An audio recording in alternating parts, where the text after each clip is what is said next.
Hello दोस्तों, आज हम कथा सुनेंगे सत्यनारायण की व्रत कथा का चतुर्थ अध्याय। चैनल पे न्यू हो तो चैनल को सब्सक्राइब कीजिए।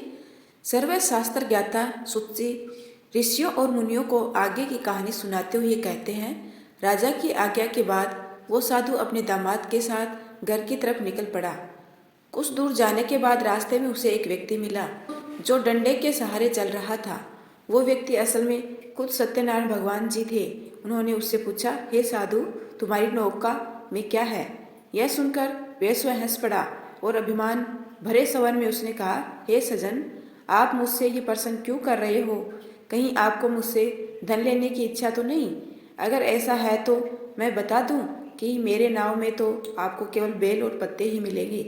वैश्य की इस कठोर बोली को सुनकर भगवान ने कहा, ईश्वर करे तुम्हारी वाणी सच हो जाए। ऐसा कहकर वे कुछ दूर समुद्र किनारे जाकर बैठ गए।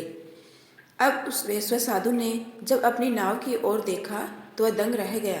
उसकी नाव में रखे सारे वस्त्र और आभूषण बेल और पत्तों में बदल गए। यह देख वैश्य बेहोश हो गया। कुछ समय बाद जब उसे होश आया तो वह बहुत दुखी हो गया। तभी वैश्य के दामाद ने कहा, पिताजी, आप चिंतित न हो, यह सब उसी व्यक्ति के अभिशाप की वजह से हुआ है। हमें बिना कुछ देर किए उनके चरणों में गिरकर माफी मांग लेनी चाहिए, तभी जाकर हमारा यह दुख दूर हो सकेगा। अपने जमाई की बात मानकर वैश्य उस व्यक्ति के पास जा पहुंचा और विनम्र स्वभाव में बोला, मेरे अपराध के लिए मुझे माफ कर दो। इतना कहकर वैश्य जोर जोर से रोने लगा।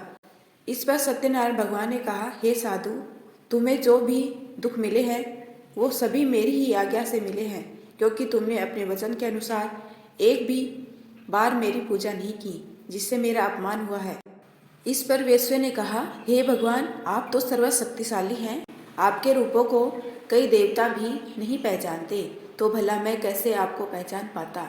अब मैं समझ गया हूँ और अपनी भूल को सुधारने के लिए मैं आपका व्रत जरूर करूँगा।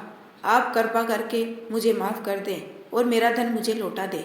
साधु की बात सुनकर भगवान सत्यनारायण खुश हुए और उसे आशीर्वाद देकर ओझल हो गए। इसके बाद वैश्य अपने जमाई के साथ नाव की ओर लौटा। वहां पहुंचते ही उसने देखा कि उसकी नाव में पहले की तरह धन भरा हुआ था। इसके बाद उसी जगह पर वैश्य ने दामाद व अन्य साथियों के साथ मिलकर सत्यनारायण भगवान की पूजा की और फिर अपने घर की तरफ चल पड़ा। वैश्य जब अपने जमाई के साथ नगर के पास पहुंचा तो उसने एक दूत के माध्यम से अपने और दामाद के वापस आने की सूचना पत्नी को भिजवाई।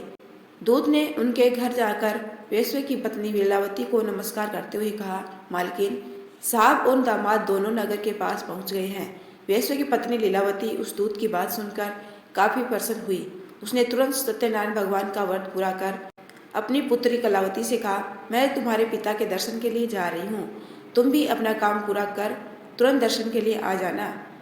अपनी माता की बातें सुनकर कलावती भी प्रसन्न हो गई और जल्दबाजी में सत्यनारायण भगवान की कथा का प्रसाद छोड़कर अपने पति और पिता से मिलने चली गई।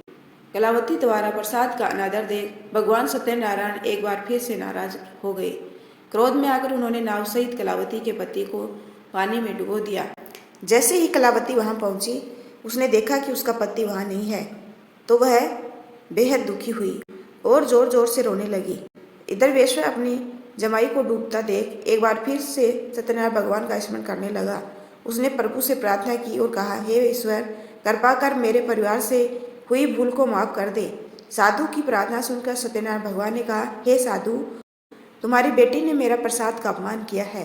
यही कारण है कि उसका पति यह दंड झेल रहा है। अगर वह वापस घर लौटकर मेरे प्रसाद का सेवन करती है तो उसका पति सकुशल वापस लौट आएगा। इतना सुनते ही कलावती तुरंत घर के अंदर जाती है और प्रसाद का सेवन करती है।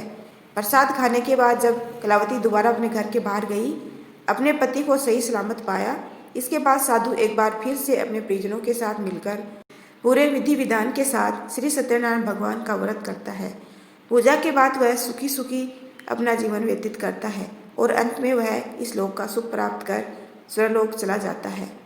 इस प्रकार श्री सत्यनारायण भगवान का चौथा अध्याय समाप्त हुआ। यदि आपको मेरा ये छोटा सा प्रयास अच्छा लगा हो तो चैनल को लाइक, शेयर एंड सब्सक्राइब कीजिए। आपका अपना कीमती समय देने के लिए दिल से धन्यवाद।